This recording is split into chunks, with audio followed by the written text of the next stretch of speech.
My children, and those of you who have not yet given your heart to me, I am your personal Lord and Savior, Jesus Christ, formerly known as Drunk Jesus, but those of you that have been following me would know I have since quit drinking, and I am now formally Drunk Jesus.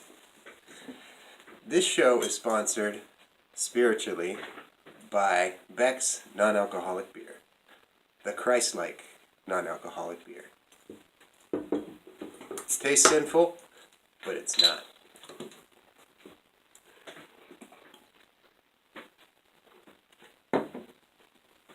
I've been getting some prayers lately about whether or not it's okay to vape or to join the Vape Nation.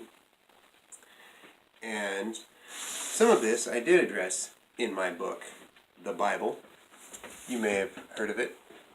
I wrote it. It's one of my, it's my best-selling book, and actually one of your best-selling books too, because everybody's read it. And this, I think I should answer with some parables about the dormy and the douchebag. But first, let's see, what is vaping and why would it make you douchey? As you also may know, in addition to alcohol addiction, I've also struggled with, still struggle with nicotine addiction.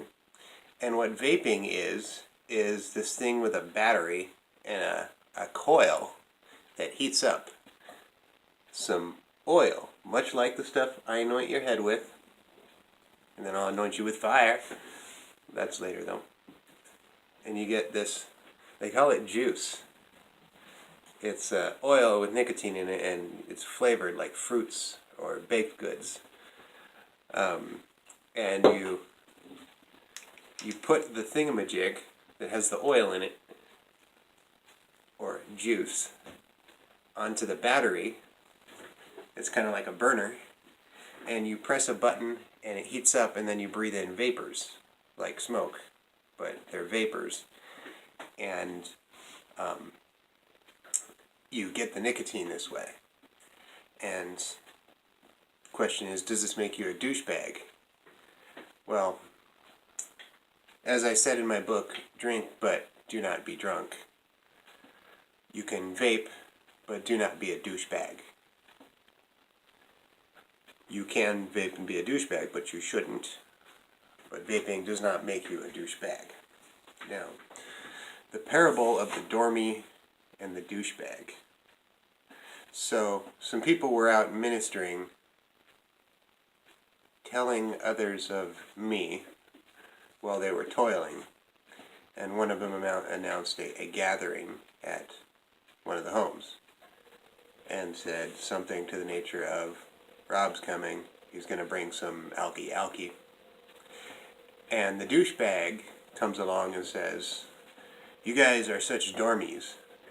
And unto him they answered, what does that mean? And he says, well, at my frat house, it would just be normal to see at 4 o'clock in the afternoon, someone just, sitting there with a beer, when you're watching TV or something. It's not a big deal for us to drink.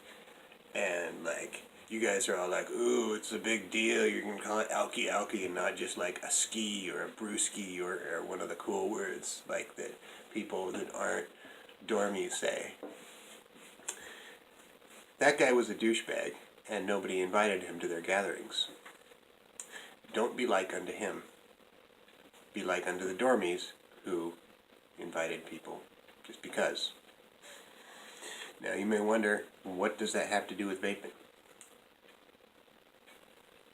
That's what you got to find out. You talk with your apostles and stuff.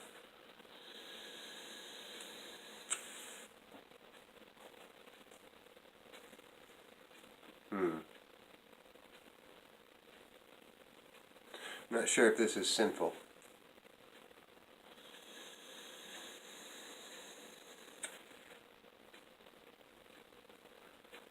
Yeah, it's not sinful.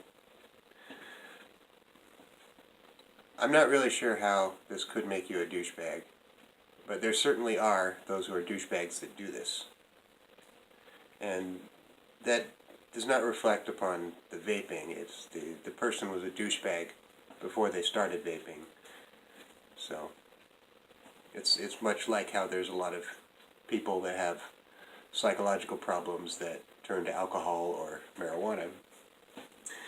It's not the alcohol or marijuana that gave them those problems. It's the alcohol and marijuana are symptoms that they are trying to treat something else. Now, why there is a disproportionately large number of douchebags that do this, but that does not make you a douchebag for doing so.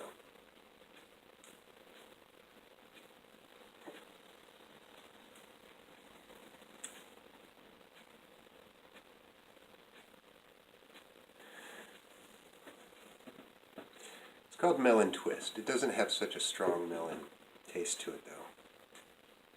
It's got a smell, but not a taste.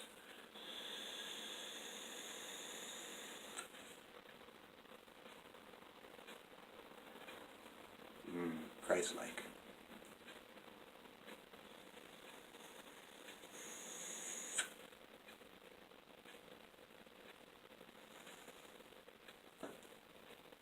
Well, remember, it is Sunday, so for those of you that came to my house to worship me, thank you for stopping by. And for your money, and the rest of you, you've got about 2 hours left before you've sinned and need to get down on your knees and beg my forgiveness. So, have a good evening. Don't forget to say goodnight to me before you go to bed.